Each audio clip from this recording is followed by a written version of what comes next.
Okay, show of hands, who loved how they said the end part of the original show's intro right as the credits were starting? I like that they showed a lot of respect for the show, but honestly, early on it seemed like every other line Hannibal said contained the word plan in some way. I think they did really well on giving BA and Face a genuine character arc.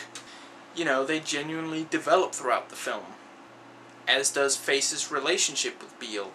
And the message with BA was, obvious, of course, basically saying it's fine to use violence as long as you're fighting for what you believe in. What else would you expect from a Hollywood mainstream action flick?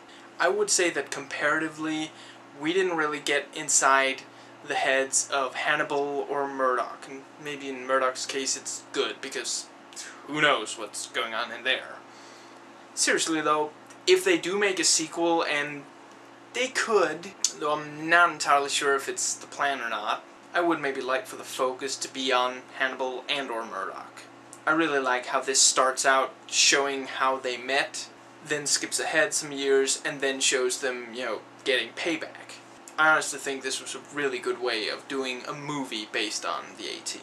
The film also sort of works as a prequel to the show. The show could begin, after the movie ends. Part of the reason it can move so fast is some of the stuff we already know, like Hannibal faking his death with the cigar. Many audiences now know that, there are those drugs that can make you go into cardiac arrest for a while.